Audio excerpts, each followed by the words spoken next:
There are many software packages out there for making nice graphics of data. If I wanted to show you how to actually make graphics in all of them, then this would be easily a 100-hour course. So instead, I'm just going to mention a few of the main packages, and I'll try to give you a little bit of guidance about how to pick a program to use.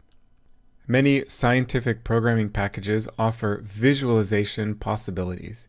The advantage of using programming softwares is that the data might already be processed in the software, which means you don't have to worry about exporting and importing data graphics. You don't have to deal with different file extensions and incompatibilities and so on.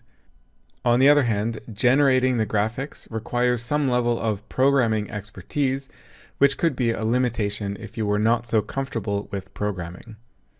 Free programs include Python, R, and Octave. MATLAB is one of the main environments for scientific computing, and many people have access to MATLAB through the university or an industry job. You can also use statistics and spreadsheet softwares to generate data graphics like Excel or Google Sheets or SPSS and so on.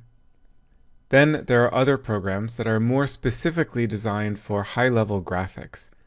These kinds of programs can be categorized as vector-based or pixel-based graphics programs. Vector-based programs means that the images are stored as representations of shapes, like lines and circles and color patches, so you can keep zooming in and you will still get a sharp image.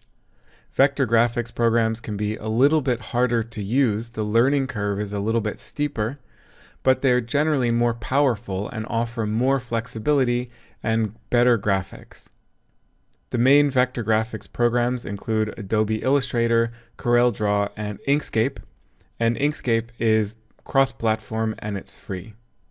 Pixel-based graphics programs means that the images are stored as pixels, so therefore if you zoom into them, you would actually see a pixelated image. In other words, the spatial resolution is limited. The main pixel-based programs that most people use are Adobe Photoshop and GIMP. Of these two, GIMP is free. You can see that there are many programs and many ways to create data graphics.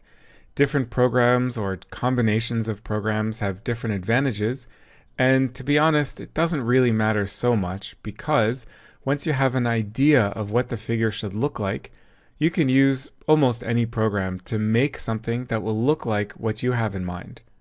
Therefore, my advice is to use the program that you feel most comfortable working in.